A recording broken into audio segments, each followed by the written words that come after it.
guys, இன்னைக்கு வந்து vlog number 2 fill video பார்க்கலாமா? சொதப்பல் fill video. இன்னைக்கு நான் என்ன செய்ய போறேன்னா வெண்டைக்காய் புளி குழம்பு. இதை நான் சொதப்பனா சூப்பரா வச்சேனான்னு பார்த்துடலாமா? அடுப்பை பற்ற வச்சுட்டேன். அதுக்கு எண்ணெயை ஊற்றிக்கலாம். எண்ணெயை ஊற்றிட்டு கடுகு போட்டுக்கலாம். எண்ணெய் அடுப்பு வேகமாக எரியுது. கடுகு பார்த்தீங்கன்னா எண்ணெய் காஞ்சி விட்டது. கடுகு போட்டுக்கலாம். அதுக்கப்புறம் நான் வறுத்து பொடியாக்கினை வெந்தயத்தூள் அதுதான் ஆட் பண்ண போகிறேன். அதை போட்டுக்கிறேன். அப்புறம் டக்கு டக்குன்னு போடணுங்க. இது நான் இந்த மாதிரி தான் ஆகும். வரமிளகா போட்டிருக்கேன். அப்புறம் கருவேப்பிலை. இதை போடவே நல்லா ஸ்மெல் வருதுங்க. எதையும் கருது விட்ட வேணாம். இப்போ பூண்டு 4 எடுத்திருக்கேன். வெங்காயம் ஒரு 15 எடுத்திருக்கேன். அதை வந்து நல்லா நம்ம வந்து உங்களுக்கு தேவையான அளவுக்கு நீங்கள் எப்படி சமையலுக்கு போடுங்க அந்த அளவுக்கு நறுக்கிக்கோங்க. நான் எனக்கு தெரிஞ்ச அளவுக்கு நறுக்கியிருக்கேன். இது இப்போ வணக்கட்டும். கரெக்டாக செய்கிறேன்னா எனக்கு எவ்வளோ மார்க் போடுறீங்க? இதுக்கு உப்பு போட்டுக்கலாமா? அது இந்த வறுத்து பொடியாக்கின வெந்தயம் போட்டோம்ல, அது இன்னும் சூப்பர் ஸ்மெல்லுங்க. நான் வந்து இதுக்கு கல்லுப்பு தான் எடுத்திருக்கேன்.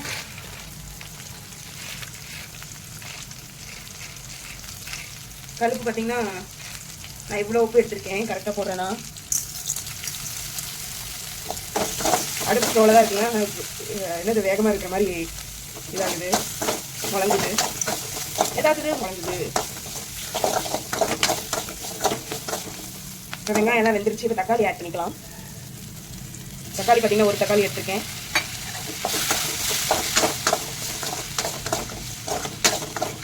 சாப்பாடு பார்த்தீங்கன்னா அடுப்பில் வச்சுட்டேன். வச்சுருக்கேன். சோறுங்கள் அடுப்பில் வச்சு விசில் வந்துருச்சு. நம்ம தாளிச்சோன்னே அது ஸ்டீம் அடங்கிடும். நம்ம வந்து அதை எடுத்துக்கலாம். அது கூட லைட்டாக பெருங்காயம் ஆட் பண்ணிக்கலாம். பெருங்காயத்தூள். நான் எப்படி சமைச்சாலும் இதை தான் ஆஃபீஸ்க்கு எடுத்துக்கொண்டு போட்டு போகிறேன். அது நல்லா இருந்தாலும் சரி, நல்லா இல்லாமலும் சரி. பார்த்தீங்கன்னா தக்காளி வணங்கிடுச்சு. இப்போ வந்து வெண்டைக்காயை போட்டுக்கலாம். வெண்டைக்காயை போட்டாச்சு. ஏம்மா தேங்காய் சேர்த்தி ஒரு தேங்காய் வச்சு புளிக்குழம்பு செய்வாங்க. சூப்பராக இருக்குங்க. அதெல்லாம் நான் எனக்கு விவரம் தெரிஞ்சு ஒரே ஒரு தடவை தான் செஞ்சாங்க. அதை நான் இப்போ தான் இப்போ ஒரு 3-4 மாதம் இருக்குங்க செஞ்சு. ஆனால் செம்ம டேஸ்ட்டுங்க. அது இன்னும் நாக்கிலே இருக்குது. அது மாதிரி என் அம்மா சமைக்கும் போது நான் இல்லை பக்கத்தில். அதனால் எனக்கு தெரியலை எப்படி சமைச்சாங்கன்னு. ஆனால் அது மாதிரி செய்யணும். ஒரு நாள் நான் வீட்டுக்கு போகும்போது அதை தெரிஞ்சுட்டு வந்து உங்களுக்கு செஞ்சு காட்டுறேன். வெண்டைக்காய் வேகட்டும்.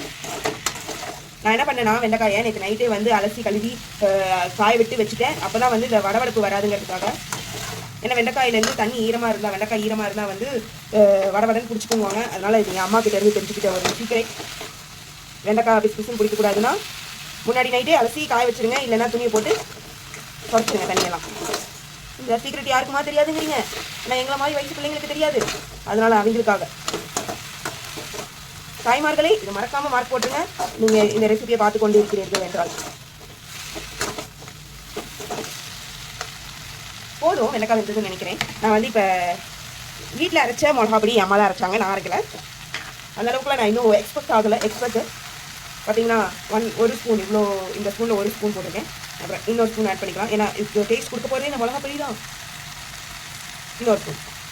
ஏமா இவ்வளோ மிளகாப்பொடி போடுறீ, அவ்வளோ தாராள மனசா? அப்படிலாம் இல்லை. அதுதான் டேஸ்ட் சூப்பராக இருக்காங்க இந்த புளிக்குழம்புக்கு. இந்த மசாலா டேஸ்ட் தான் ஹைலைட்டே. ஏமா இப்படி தான் செய்வாங்க. இது ஒரு வகையான புளிக்குழம்பு செய்வாங்க. அப்புறம் தேங்காய் அரைச்சி ஊற்றி ஒரு வகையான புளிக்குழம்பு செய்வாங்க. எனக்கு ரெண்டுமே பிடிக்கும். இது என் அம்மா தான் பார்த்து சொல்லணும். நான் கரெக்டாக செய்யணும். நான் என் சமையல் நான் வந்து ஃபஸ்ட் ஸ்டாண்டர்ட்லேருந்தே ஹாஸ்டல் தாங்க படித்தேன். ஃபஸ்ட் ஸ்டாண்டர்ட்லேருந்து ஹாஸ்டல் படிச்சு எப்படிமா சமைக்க தெரியும் நான் கேட்டேன். எங்கள் மைண்ட் வாய்ஸ் எனக்கு கேட்டுச்சு. அது என் அம்மாவுக்கு தான் அந்த கிரெடிட்ஸ்லாம் போய் சேரும். ஏன்னா என் அம்மா தான் எனக்கு வந்து வீட்டுக்கு வர அன்றைக்கெலாம் வேலை வச்சு, தப்பாக சொல்லிவிட்டேன், வேலை வச்சே கற்றுக் கொடுப்பாங்க. எல்லாம் என் அம்மாவின் ஆசீர்வாதம். இந்த சமையலையும் கற்றுக்கிட்டதுனால நான் ஏதோ என் பொழப்பை ஓட்டி கொண்டிருக்கிறேன். இப்போ வந்து புளியை ஊற்றியாச்சு. இப்போ இதே புளியை தான் மறுபடியும் கரைச்சி சேர்த்த போகிறோம். ஏன்னா அப்போ தான் டேஸ்ட்டாக இருக்கும். கரைச்சி சேர்த்துக்கலாமா? கம்பெனி கொடுக்குறீங்கன்றது அர்த்தம். அதுக்கு சப்ஸ்கிரைப் பண்ணிக்கோங்க, ஃபாலோ பண்ணிக்கோங்க, பெல் பட்டனை கிளிக் பண்ணிக்கோங்க, லைக் போட்டுக்கோங்க.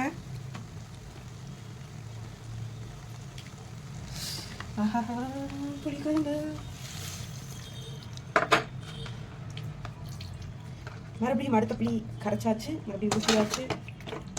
நான் அப்பப்போ லூஸ் மாதிரி பேசிகிட்டு இருப்பேங்க, அதெல்லாம் கண்டுக்காதீங்க. நீங்கள் இந்த டிஷ்ஷை மட்டும் கவனித்து எவ்வளோ மார்க் வரும்னு சொல்லுங்கள். ஏன்னா அதுதான் மெயின் ரோல்.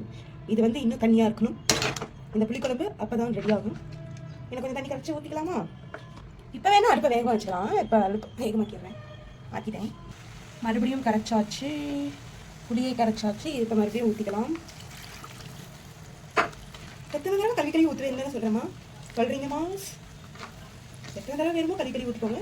அதுதான் இந்த ரெசிபிக்கான தனித்துவமே. ஏமா இப்படி தான் செய்வாங்க. ஆனால் ஏமா இத்தனை தடவை கரைச்சி ஊற்ற மாட்டாங்க, டேரெக்டாக தண்ணி ஊற்றிடுவாங்க.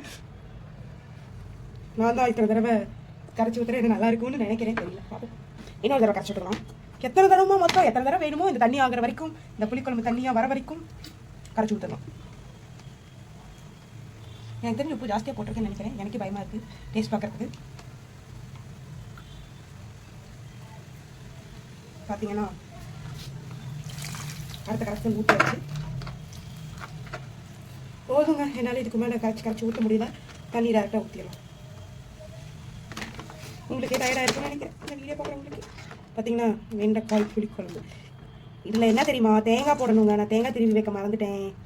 பரவாயில்ல, டக்குன்னு உடச்சி திருவிடலாம் தேங்காயை. அப்படிலாம் சொல்ல மாட்டேங்க, நேரம் ஆயிடும். பெரிய வேலை இருந்தாலும் தேங்காய் போட்டால் தான் இது ஃபினிஷ்டாகவும் சூப்பராக இருக்கும். நம்ம இப்போ தண்ணி ஊற்றிக்கலாம். தேங்காய் போடாமல் செய்யலாம். நான் தண்ணி ஊற்றிக்கிட்டேன். டேஸ்ட் பார்த்தலாம் உப்பு கரெக்டாக இருக்கான்னு. எல்லாமே கரெக்டாக இருக்குங்க. இதுக்கு மேலே எதையும் போட வேணாம். நான் லைட்டாக உப்பு மட்டும் போடுறேன்.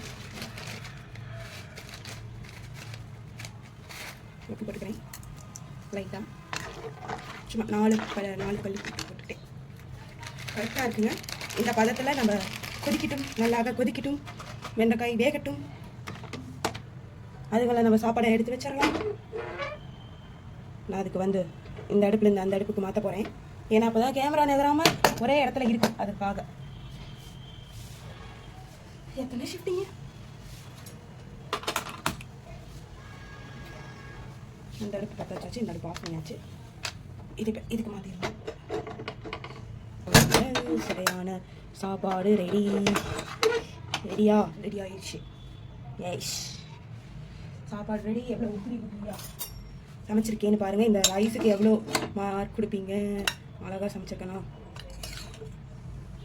பார்த்தீங்க, நல்லா சமைச்சிருக்கேன்னா. குக்கர் சாப்பாடு மாதிரியே இருக்காதுங்க, வடிச்ச சாப்பாடு மாதிரி இருக்கும். என்கிட்ட வடிக்கிற அளவுக்கு பாத்திரம் இல்லைங்க, அதனால தான் நான் வடிக்கலை. குக்கரில் தான் வைக்க முடியும். நான் பிரியாணி செய்யணும்னு நினச்சாலும் இந்த குக்கரில் தான் செஞ்சாகணும். ஏன்னா என்கிட்ட வேறு ஆப்ஷன் கிடையாது. நான் நல்லா கொதிச்சிருச்சு என்னோட வெண்டைக்காய் குழம்பு, வெண்டைக்காய் புளிக்குழம்பு. பார்த்தீங்கன்னா வெண்டைக்காய் நல்லா வெந்துருச்சுன்னு நினைக்கிறேன். பாருங்கள், இப்போ இது கூட தேங்காய் அரைச்சி வச்சேன். ஒரு தேங்காய் பாருங்கள், தேங்காய் அரைச்சி வச்சுட்டேன். இதில் ஆட் பண்ணிக்கலாமா? நான் வந்து இவ்வளோ தேங்காய் எடுத்திருக்கேன். பாருங்கள், ஒரு கைப்பிடி இதுக்குள்ளே ஆட் பண்ணி முடிச்சுக்கலாம்.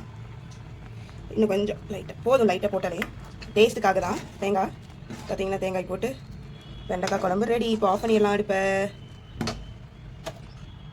பார்த்தீங்கன்னா நம்மளோட பிரேக்ஃபாஸ்ட் லன்ச் அவ்வளோதான். உங்களுக்கு இந்த வீடியோ பிடிச்சிருந்தா லைக் பண்ணிக்கோங்க, சப்ஸ்கிரைப் பண்ணிக்கோங்க, ஃபாலோ பண்ணிக்கோங்க. மறக்காமல் மார்க் போட்டுருங்க. இந்த சமையலுக்கு சொதப்பல் என்ன பண்ணுங்கிறத கண்டுபிடிச்சி சொல்லுங்க பார்ப்போம். என்ன சொதப்பல்னு பாருங்கள். சூப்பராக ரெடியான என்னோட சமையல். Bye guys.